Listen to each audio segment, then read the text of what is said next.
Hi everyone, Aaron from the Cat Bros here. Hopefully this video isn't too bad. Unfortunately, I'm recording on my phone and will be uploading straight from my phone, since that's all I'm really able to do at the moment without any sort of recording, editing software on my laptop. Given the circumstances, I hope this works. Anyway, here I am with my round 12 tips, so I'm going to go through them. Storm versus Eagles kicks the round off tonight. I'm going to go with the Storm here. I think they should win this relatively comfortably.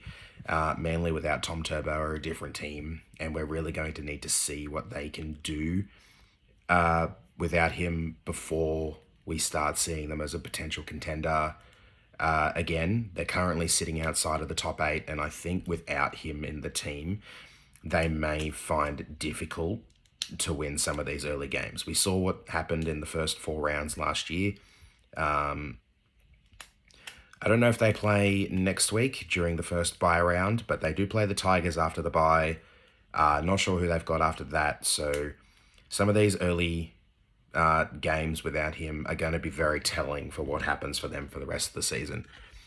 The Storm have Jerome Hughes back, and I think he adds a lot to the team that they were missing with Harry Grant in the 7 last week. And I think with Hughesy back, the Storm should be too good, and I'm tipping them to win by about 16 points. Panthers versus the Cows in the game of the round, potential game of the season. Up next, we've had 2 potential games of the season so far. Both have fallen kind of flat and been blowouts. I'm predicting this one's going to be a fair bit closer, but the Panthers, I'm still tipping them to win by about 10 points. I think they'll be too good. The things that the Cowboys have been doing well, the Panthers are doing even better. The Cowboys know Kyle Feld or Jason Taumalolo, and this Panthers team is really going to be pushing to see how many of them can be named in the Origin squad after the round. So, yeah, Panthers to win, reasonably close, 10 to 12 points. I'll say 10. All Queensland derby on Friday night next, Broncos versus Titans. I'm going to go with the Broncos by 14 points, even without Adam Reynolds. They were very convincing last week after a bit of a slow start. I'm predicting probably about the same this week, but the Titans may keep it a lot closer after coming relatively close to the Sharks last week in the end of that one. I'm going to go Broncos by about 14. I think they'll still be just a little bit too good. Warriors versus Knights, first up on Saturday. I'm sticking to what I've said previously, and I'm not going to be tipping the Warriors. I'm surprised that they're favourites. It's very surprising to me, actually. So, yep, I'm tipping the Knights to win a close one, probably about 6 points. I think their forward pack has a lot more to offer. The loss of Matt Lodge and Adam Fanua-Blake for the Warriors is huge, and I don't think it can be understated how much they're going to miss those 2 players. So I think the Knights forward pack get the job done here, and the halves and Ponga should be able to play off the back of that reasonably well, enough to grab the win and maybe claw themselves a little bit off the bottom of the ladder. Rabbits vs Tigers is up next, and this one is going to be a toughie. Rabbits, they were poor on Sunday, to say the least. And I didn't even get to watch that game. I was driving and listening to it on the radio, so they sounded like they were diabolical. Their completions were poor, just a bad game for them. So expecting a bit of a bounce back this week. Tigers, they were sloppy in patches against the Dogs, but they still had a lot of players out. A few of those players have been named to return this week. A couple of returning players for the Rabbits as well. So a lot's going to depend on how well those returning players go, how hampered they are, if at all, by their recent injuries. For me, this one comes down to whether or not Cam Murray is named. He's named in the reserves in jersey 24 so far. If he's not named to play, I'm going to be tipping the Tigers. If he is, I'm probably going to tip the Rabbits and play a little bit safe. But as it stands, with him in the reserves and the Tigers having Brooksy, Laurie, and Simpkin back to 3, actually, quality spine players, I'm predicting the Tigers to get the job done also by about 6 points.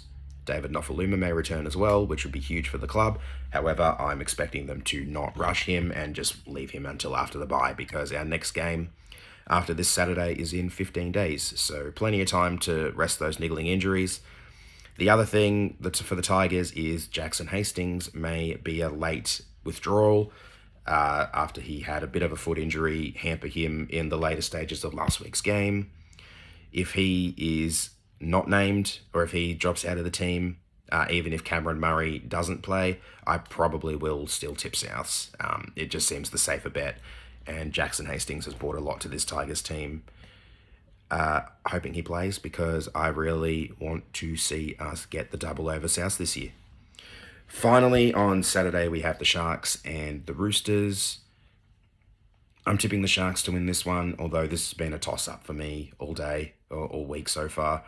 I'm tipping the Sharks to win by about 10 points. I think the home ground advantage gets them over the line here, although the Roosters have found a little bit of form.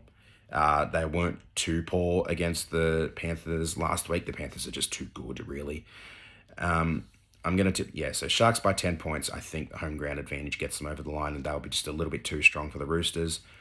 Dogs and Dragons down at Belmore.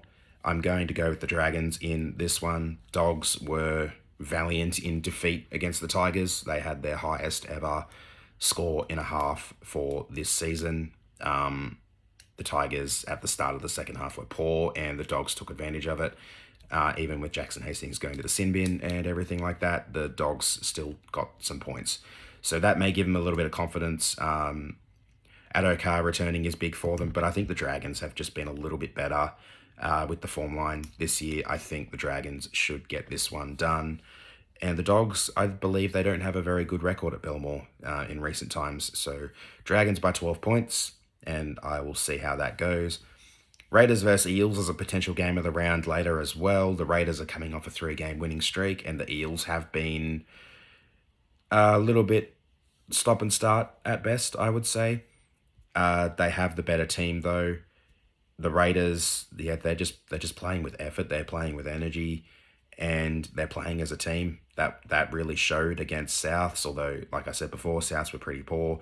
The Raiders made them look pretty poor, so this one's going to be a tough one to tip. I'm leaning towards the Eels at the moment. I think they'll win by just over the 2 converted try margin, so 14 points is my tip there.